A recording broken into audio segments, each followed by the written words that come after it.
Tiia lahkel loal ma tutvustan ennast ise. Tere, mina olen Karin Sarapuu, töötervishoiuarst. Ja töötervishoius me siis puutume kokku nii nende töötajatega, kes siin eelnevate ettekannete alusel on oma tegutsemisvõimet tahtnud hinnata. Nad on selle tegutsemisvõime osas saanud hinnangu, et on osaline töövõime näiteks.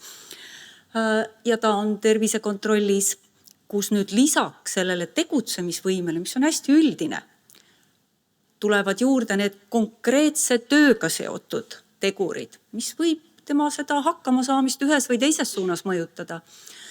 Ja tervisekontrollis on ka töötajad, kellel nagu üldises plaanis nagu ei olegi mingisugust tegutsemise võime langust, aga ometi ta seal tööl hakkama ei saa.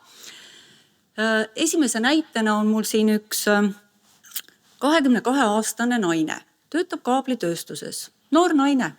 Tema töö on selline olnud, et ta peab niisuguseid pistikuid panema sellisesse pikka pesasse ja siis ka kaabli pealt siis seda kaabli isolatsiooni puhastama. 30 päeva on ta olnud töövõimetuslehel. Ta tuli tagasi oma töövõimetuslehelt ja tööandja saatis ta praktiliselt 2 päeva pärast töötervisearsti juurde, sellepärast, et see noor naine ütleb, et tema hakkama ei saa. Sellepärast, et ta tuli kindlasti liiga vara töölt tagasi, tema käsi valutab. Miks ta siis oli töövõimetuslehel 30 päeva? Oli see, et tema sõnul ta sai elektrilöögi, mis kahjustas tema kätt. Tegelikkuses oli siis tegemist staatilise elektrilaenguga, millel ei ole sellist võimet nii palju inimese kudesid kahjustada, et tal oleks sellest püsivalt tekkinud mingi pehme koe kahjustus. Aga tema kaebus on see, et tema ei saa tööd teha. Me siis natuke edasi temaga sealt vestlesime. Ja me alati vaatame ka tervisekontrollis inimese tööstressi poolt, siis tuli välja sealt see, et tema, kas ma nüüd leian selle palli ka ülesse? Ei leia seekord palli. Palliga tahtsin näidata seda, et tema tööstressis koor küsimustiku alusel oli praktiliselt laes.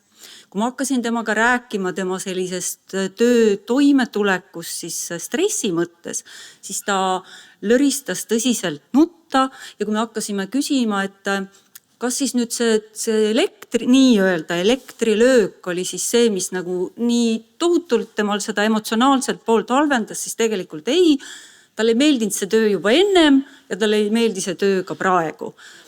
Tema käe objektiivne selline staatus ei olnud mitte midagi spetsiifilist. Ei tulnud sealt välja tunneltest, ei tulnud sealt välja epikondyliidileidu. Need olid niisugused mitte spetsiifilised vaevused, aga see neiu seal töökohal enam jätkata ei saa.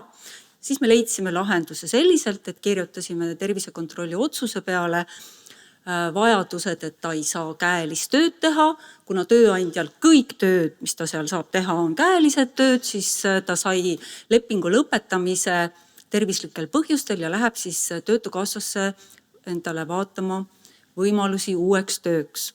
Teine suund oli see, et tema psüühikaga ka kindlasti on vaja tegeleda, nii et sai teda siis suunatud ka psühholoogile. Ja teine näide. Teine näide on 55-aastane mees, kellel on osaline töövõime. Aitäh, andmevaatur.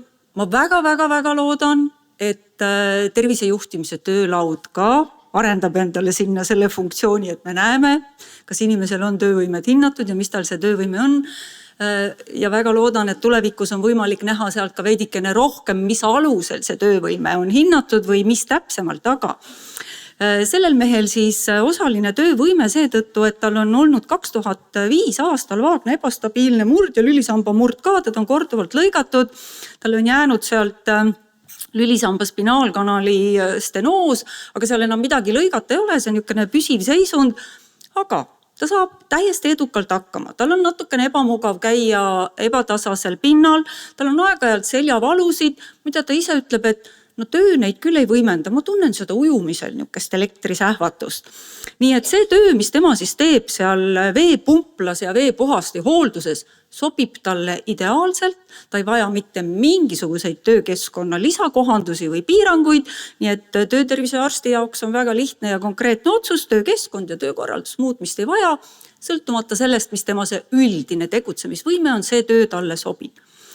Nii et kui nüüd mõelda, siis ei ole ainult see tervise seisund, mis määrab inimese töötervise nii-öelda väljundit, vaid seal on midagi rohkemat. Ja midagi rohkemat on seal siis soomlaste poolt 2016. aasta, see on niisugune viimane nii-öelda mudeli käsitlus, mis on siis töövõimemaja mudel.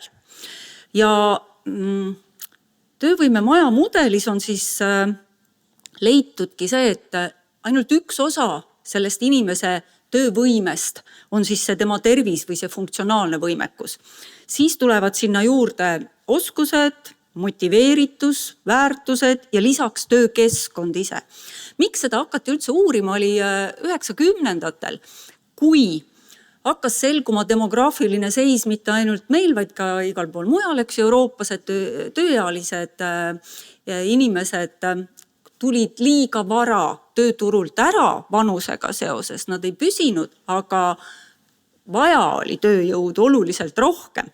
90-ndate ja 2000-ndate alguses oli 55–64 aastaste inimeste töövõime umbes 40%. Soomes oli 40%, Euroopas oli ta veel 2000-ndate alguses 41%. Täna on Eestis oli ta siis umbes 50, natuke üle 50%. Täna on Eestis eakate tööhõive 70-aastaste töövõime umbes 70%. Nii et see on olnud üks põhjus, miks üleüldse töövõimet on hakatud uurima ja neid võimalusi seda töövõimet toetada, et me saaksime hoida inimesi kauem tööturul.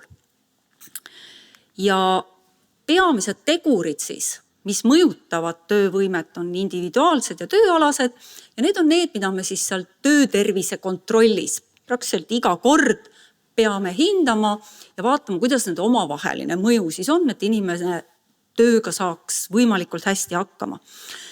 Individuaalsetest teguritest füüsiline tervis, eelkõige luulihaskond, psüühika, kardiovaskulaar. Need on need, mis mõjutavad töövõimet kõige rohkem. Ja nüüd ma ei pea silmas seda üldist töövõimet, vaid just nimelt sellest tööga hakkama saamist reaalselt töökeskkonnas.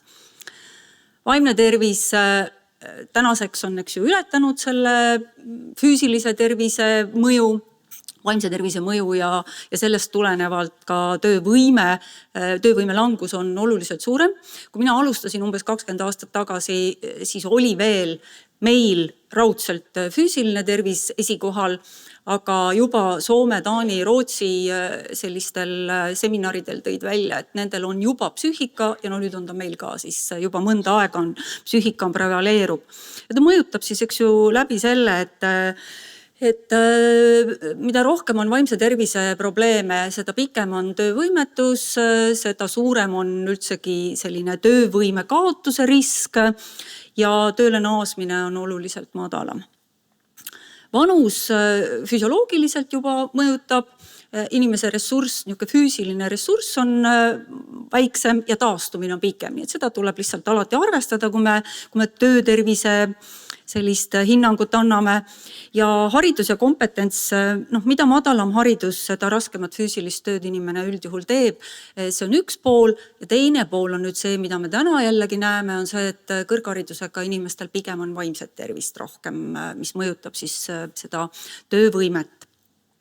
Ja tööalastest teguritest, üldse füüsikaline töökeskkond, mille sees on ka füüsiline koormus, luulihaskonna haigused mõjutavad täna siiski väga suures osas tööturul just nimelt seda töövõimet. Siis eraldi psühhosotsiaalsed tegurid, siin on eks ju hästi erinevad need lähenemised, aga kaks niisugust hästi suurt mudelit, mida siis arvestatakse nende psühhosotsiaalsete tegurite mõjul töövõimele, on siis Karaseki töö ja nõudluse vahelise, töö ja siis selle nõuete.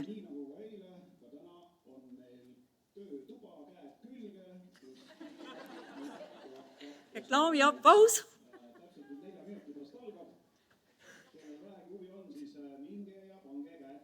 Nii, nüüd ma vaatan, kes tõuseb püsti ja läheb siit, eks ju, ära.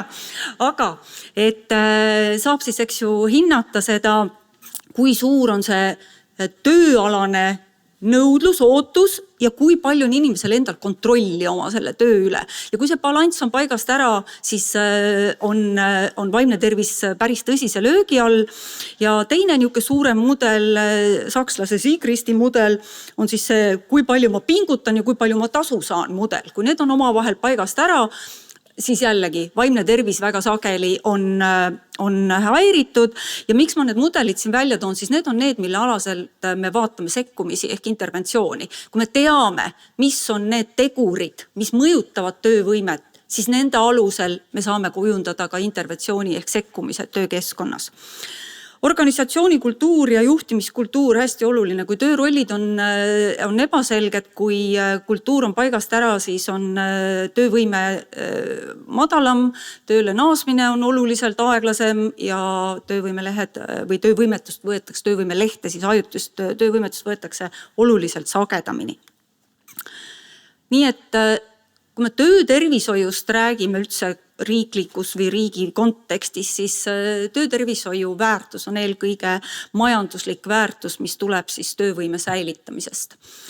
Ja töövõime, lisaks sellele, et töövõimet säilitada, mõjutab töötervishoiu nii-öelda sekkumised absentismi, ehk siis see, et töölt puudutakse vähem, presentismi, ehk siis see, et produktiivsus oleks parem ja tööõnnetuste ja kutsehaiguste ennetamist.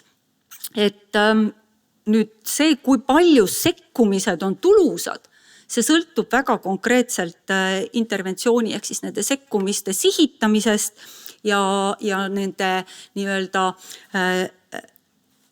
riskikalkulatsioonist. Nii et alati peame teadma, mis on kõige suurem risk, mille suhtes me tahame mingisugust sekkumist töökeskkonna osas teha, ka töötervise osas, siis tervise mõttes. Ja need terminid ilmselt ei ole väga võib-olla laialt veel levinud, aga töötervishoius me kasutame neid päris palju, need on rahvusvaheliselt väga paljude uuringute alusel need terminid, nii et ma toon need siin välja. Nagu ma juba ütlesin, siis absentism on puhas töölt puudumine. Väga lihtne mõõta, töötajat ei ole, kulud on võimalik väga kergelt kalkuleerida, puudumine pluss asendused, et seda on hea nii-öelda mõõta. Presentism on oluliselt halvem mõõta, sellepärast et presentism on põhimõtteliselt seisund, kus inimene on küll tööl, aga tema produktiivsus on oluliselt madalam. Kõige rohkem presentismi osas on uuringuid tehtud luulihaskonna osas, migreen, luulihaskonna osas siis enamasti artriidid, põletikulised liigeshaigused, aga ka diabeet, nii et sellised väga konkreetsed haigusgrupid ja teiseks on siis töö kvaliteedi langus, otsustusvõime, ehk siis presentism mõjutab väga palju ka vaimset tervisehaigusi ja viimasena siis ka nakkushaiguste levik kollektiivis.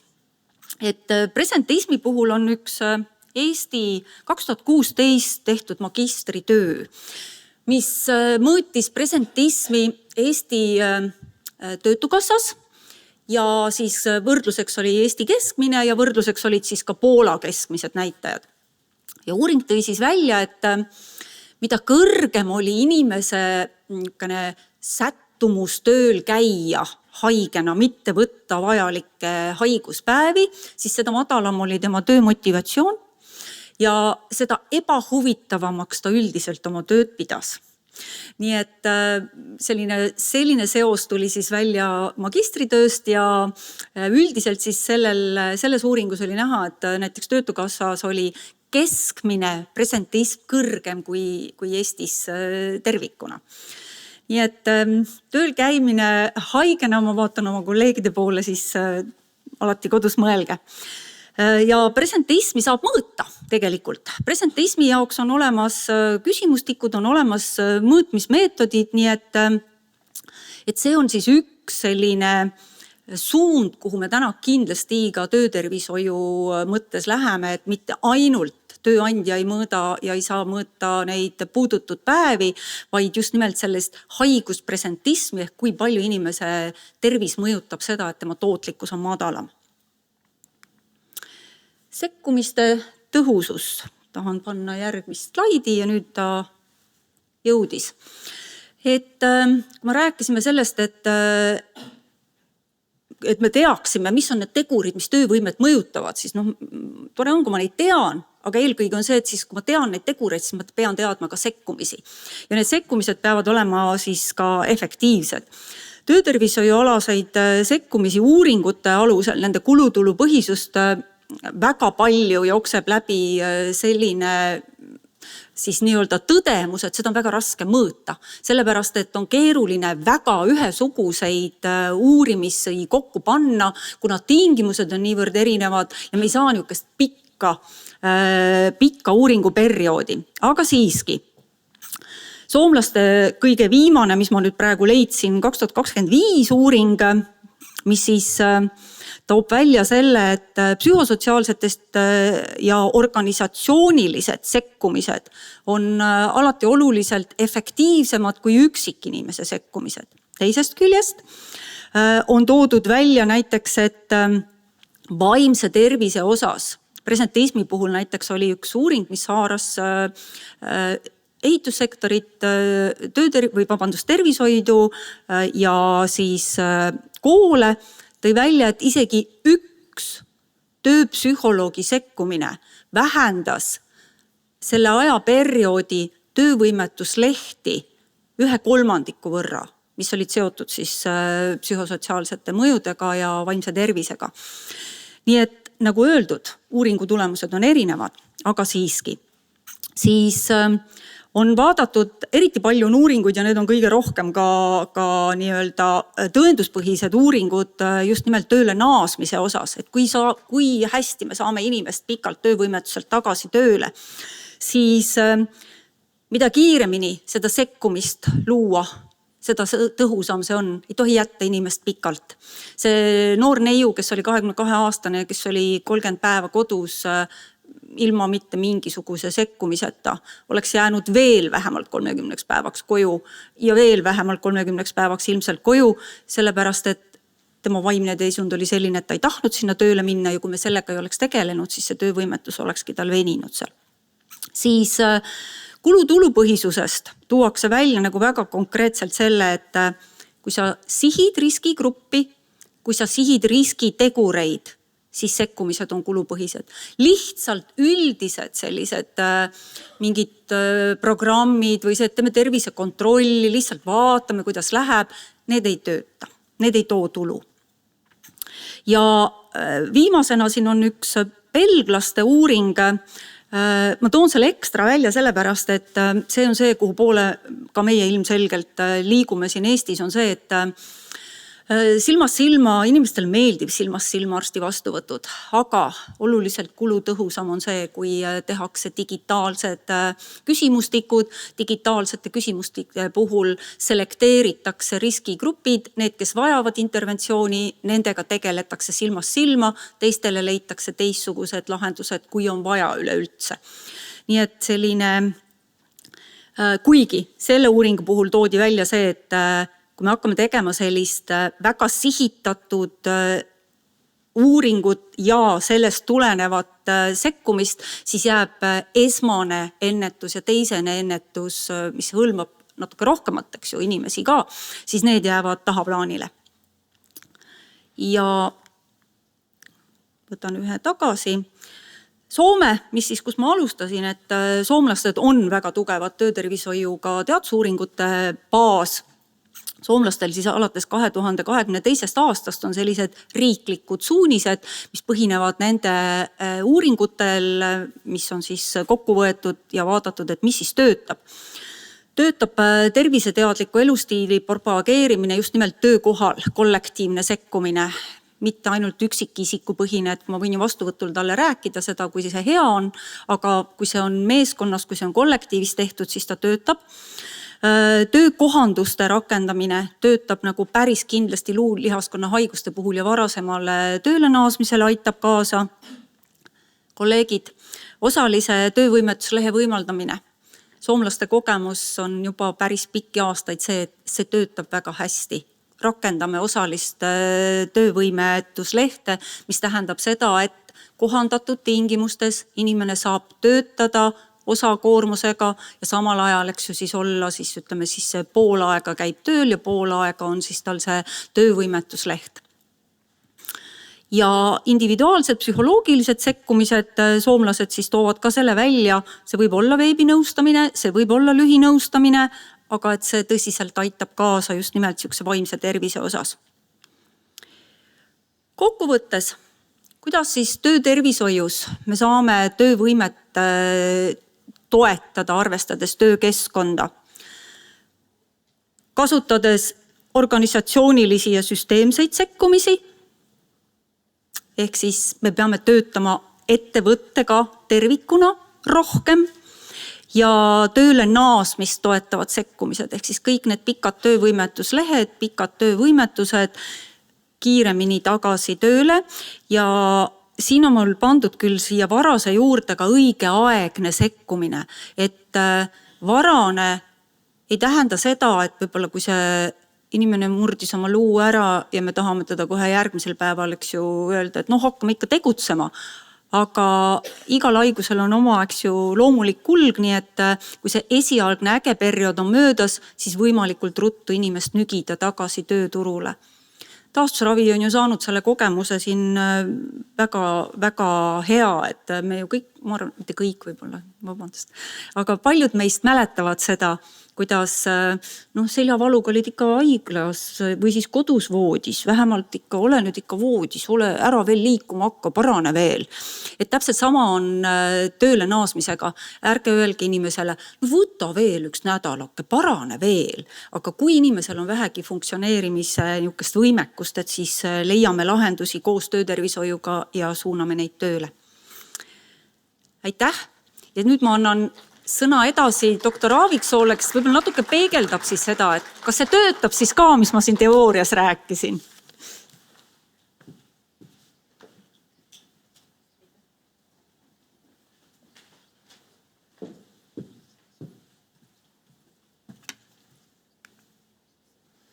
Nii, tere. Mina olen Evelin Aaviksoo ja mina siis tõesti räägin sellest, mida me reaalselt teeme. Et Karin tõi neid näiteid, et mida ütlevad teadusuuringud ja kuidas see teooria käib.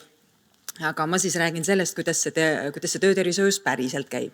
Nii et ma toon oma kliiniku näited, kuna meie oleme ehitanud endale sellise analüütilise platvormi, mis siis võimaldab meil seda niisugust populatsiooni tervise juhtimist teha, sest et ma arvan, et kõigi töötervisearstide meelest meie erilisus ongi see, et meie juhime populatsiooni tervist lisaks inimese tervisele.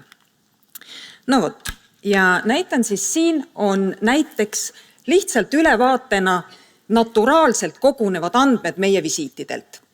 Et ükskõik millise arsti juures inimene käib, arst kirjutab midagi sisse, tekib nagu meeletu mass andmeid. Ja nendest andmetest saab hästi palju põnevaid asju välja võluda. Et kui me vaatame nüüd neid andmeid, mida meie tavaliselt esitame nendele oma ettevõtetest partneritele. Ehk et meil on mingisugune firma, inimesed käivad meie juures, me töötame iga päev üksiku inimesega ja kokkuvõtteks me anname siis ettevõttele mingisuguse ülevaate sellest. Me saame hinnata seda, kui suurel osal inimestest oli tööstressi. Me näitame ettevõttele seda, et näed sa, sinu ettevõttest käis meie juures nii palju inimesi ja vot sellisel osakaalul, kõigele oluliselt ei peagi tähelepanu pöörama nii detailselt, et ma näitan neid veel edasi. Et me saame öelda, et vot sellisel oli mingisugune tööriskide mõju tervisele, et tal oleks ülevaade, kui paljudel üldse, kas üldse midagi oli. Siis me saame ära märkida, millistele inimestele me andsime soovitusi, kas on mingit abivahendit vaja, kas on mingisugust muud sekkumist vaja. Me näitame ka selle ülevaate, et kui palju me diagnoosisime esmaseid haigusi ja kui palju inimestel oli töötamist mõjutavaid haigusi. Töötamist mõjutavate haigustena me peame silmas neid, mis on ütleme, põhihaigused, mis ei ole üldse tööga seotud, aga mis võib inimese toimetulekut mõjutada. Neid on alati vähe, aga me näitame selle ära. Me näitame ära ka krooniliste haiguste osakaalu. Me näitame tööandjale tegelikult ainult neid asju, mida kas saab tema kuidagi moodi oma tegevuses arvestada ja käsitleda või me näitame ka oma töö efekti ja kvaliteeti, et sa saad veel midagi lisaks, me hoiame su töötajate tervist. Nii, siis ettevõtte kaupa me näitame ära, et kui palju oli kehalise tervise vaevusi, nüüd neid, mida arst siiski visiidil tuvastas või vaimse tervise probleeme. Ja me ütleme suures plaanis, ütleme ka, kus piirkonnas, kas jalad või käed või mis selles ettevõttes siis oli. Nii, siis me näitame ettevõtetele ka sellist tervise näitajate aastatrende. Ja nüüd see on see sama, mida ka Karin ütles, et sellised populatsiooni sekkumised, ettevõttes koha peal sekkumised kohati annavad oluliselt suurema efekti kui see, kui me inimesega räägime. Kindlasti alati me motiveerime inimest, me räägime inimesega, aga need inimesed lähevad tööle tagasi, nad jagavad omavahel midagi, sellest tekib selline väike kultuur. Et pärast on ühe ettevõtte aastatrend ka näha, kus me hindasime, et me oleme päris nagu osavad olnud ja päris kõvasti mõjutanud kehakaalu ettevõttes. Näiteks seal ettevõttes oli niisugune pisikene tore lõbus kogemus, kus ühe üksuse mehed tulid, ütlesid, et doktor Aaviksoo ei lubanud enam küpsiseid tööle kaasa võtta. Ja aastatrendides me nägime tulemust. Nii. Nõnda. Siis ma toon näiteks ühe konkreetse ettevõtte. Selles ettevõttes on 500 töötajat. Siis sellel ettevõttel, selles mõttes on huvitav näidata, et pooled on admin-valdkonna töötajad, pooled on toitlustusvaldkonna töötajad selles ettevõttes. Ja kogu ettevõtet vaadates on siis niimoodi, et kehalise tervise probleeme tuvastasime 24%, vaimse tervise tööga seotud probleeme siis enam-vähem 10% ja oli ka 7 tööga seotud haigust diagnoosina. Ehk et me eristame enda jaoks need, mis on sellised tööst mõjustatud, et me pane teda veel päris diagnoosina välja. Näiteks ütleme, et kui raamatupidaja ütleb, et iga kord ta saab peavalu just nimelt mingisugusel perioodil. Et siis me käsitleme seda kui, et see on tal siis ikkagi see on tööst mõjutatud tal, aga me ei pane seda sellise diagnoosina veel välja. Niimoodi. Siis vaatame nüüd edasi seda ettevõtet. Kui me jagame, ja need on need samad graafikud, mida me näitame oma partnerettevõtetele. Me istume juhatusega koos ja me arutame. Vaata, me nägime seda, et me räägime nendest, mis sekkumisi nad on teinud, me räägime nendega sellest, milliseid sekkumisi võiks plaanida. See võib olla väga sageli niimoodi, et meil on näiteks pakkuda nendele, et te võiksite 7 asja teha, aga see on ilmselge, et igale poole väga palju panustada ei saa, see on väga fine. See tähendab seda, et olgu, ettevõte võtab 1-2 mingisugust prioriteeti järgmiseks aastaks. Ja siis ta tegeleb nende asjadega. Et kui me nüüd siin vaatame, siis toitlustuse ülemisel graafikul on siis osakaalud, et kui palju olid probleemseid töötajaid visiidil käinutest. Ja toitlustuse töötajatest olid siis kehalise tervise mõjutajad üsna ilmselgelt, vaimne koormus, seal olid tõesti kraanikausid olid valel kõrgusel, juba sellest kogu aeg kõigil probleemid, valgustushalb, müra, mingid konkreetsed ärritavad kemikaalid, millega me saame täpselt siis rääkida tööandjaga, et vaheta ohutumate vastu või me oleme ka kantserogeene niimoodi üles leidnud, kus näiteks tööandja ei teadnudki, et asi on kantserogeen, aga mingisugused ärritusnähud, küsisime erinevatelt inimestelt, leiame üles.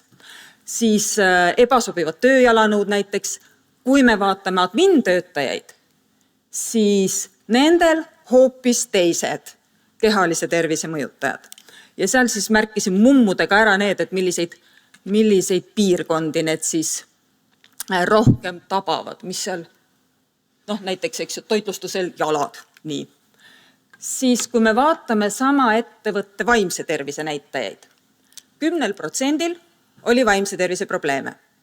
Ja siin tuleb endiselt ilusasti välja see sama trend, et arvutitöötajatel või nii-öelda valgekraedel on ikkagi vaimse tervise vaevusi tööga seotuna oluliselt rohkem kui siis ütleme sellises sinikraedel. Nii. Ja mis siis need mõjutajad olid, eks ju, et kui me vaatame toitlustuses, seal üksustes oli konflikte, kiusamist, ebaõiglast tööülesannete jaotust, tagasiside puudumist, vahetustega töö muidugi väsitab. Kui me vaatame admin poolt, suur töökoormus, ajasurve, ülesannete paljusus ja erinevad sellised töökorraldusest, muudatustest tulenevad konfliktid. Nii, kui me vaatame selle sama ettevõtte neid tööst põhjustatud haigestumisi, siis adminüksustes vaimse tervisega seotud tööst põhjustatud haigestumised ja toitlustusüksustes kehalise tervisega seotud.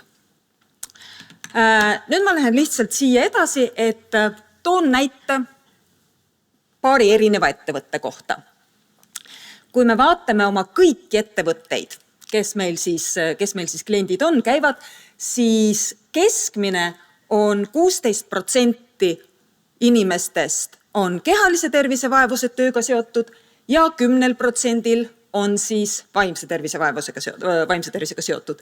Me võtame näiteks ühe panga, on ju, me näeme, et seal on kehalisi rohkem kui keskmine, me näeme ühte ülikooli, vaata kõiki neid numbreid, eks ju, ülikoolis kehalise tervise vaevused kõige rohkem. Siis vaimse tervise vaevused samamoodi, kes tahab ülikooli tööle minna. Ja kui me vaatame seda sama haldusettevõtet, eks ju, see on siin 24 ja 10%, me vaatame tööstusettevõttes kehalise tervise vaevusi palju vähem kui ülikoolis. Nii, ja need on need asjad, millest me siis konkreetse ettevõttega räägimegi, et miks just sinul ja miks just niimoodi ja kust see tuleb. Kui me võtame nüüd korraks need asjad, mis on justkui ka sellised meie töö täiendväärtuse näitajad, siis me vaatame, kui palju on kroonilisi haigusi, töötamist mõjutavaid haigusi, esmaseid diagnoose, kui palju me paneme. Krooniliste haiguste esinemine on täiesti representatiivne kogu töötavale elanikkonnale. Kõik numbrid ütlevad, et põhimõtteliselt Eestis ongi niimoodi töötavatel elanikkonnal ongi nii. Meie leiame samamoodi. Nii. Siis töötamist mõjutavat haigust, näed sa, 4%. Nende osas me ütlemegi tööandjale, tead, meie käsitleme ka neid. Ja kui on kusagil võib-olla kroonilisi haigusi rohkem, võib-olla saab ka tööandja seal mingisuguste süsteemsevate asjadega kaasa aidata. Esmaseid diagnoose, näed sa, keskmiselt me diagnoosime 11% ja kui me siis vaatame, et näiteks see haldusettevõte, kes on meil lühemat aega olnud kui need teised, oleme rohkem uusi haigusi diagnoosinud, siis siin all on üks tööstusettevõte, kes on meil olnud 7-8 aastat, seal me kõik praktiliselt juba üles leidnud. Nii.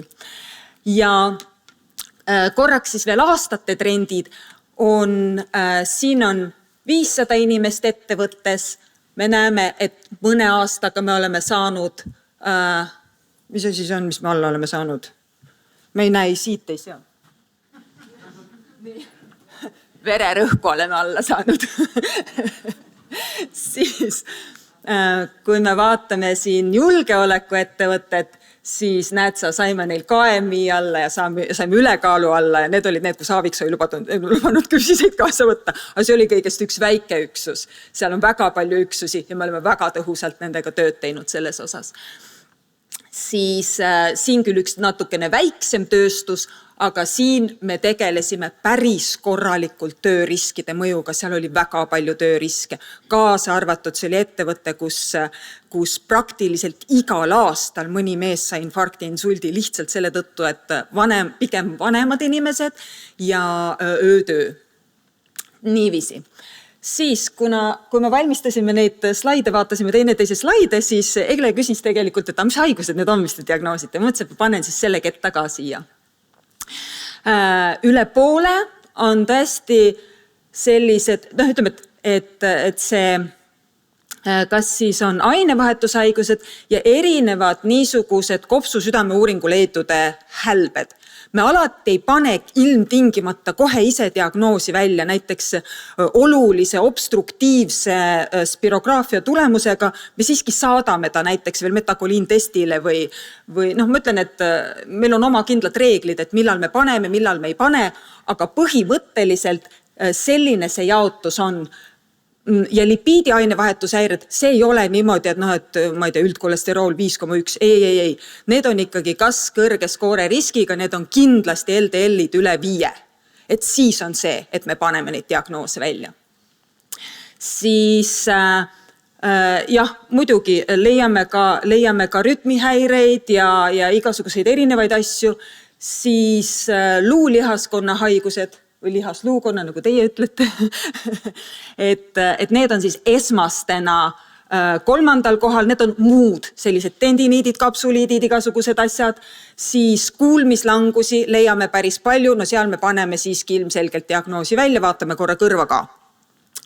Ja aneemiad ja siis ütleme nii alla poole, nii et päris esmasena, kui me ise paneme psüühikahäire diagnoose, ka mitte siiski väga sageli, et kui ma inimest esimest korda näen ja tal on võib-olla depressiooniskoor üle, siis ega ma selle peale kindlasti ei pane veel diagnoosi. Ja tööga seotud haigused, mida me siis diagnoosina välja paneme, on täpselt seesama, mis Karin ütles, vaimne tervis kõige rohkem tegelikult. Nii et vaimne tervis väga palju, luulihaskond, kuulmised, siis närvikahjustused, dermatiidid. See on siis nüüd on palun 20 minutit paus ja siis 20 minuti pärast tuleme tagasi ja siis me lähme nende diskussiooni teemadega edasi. Aitäh!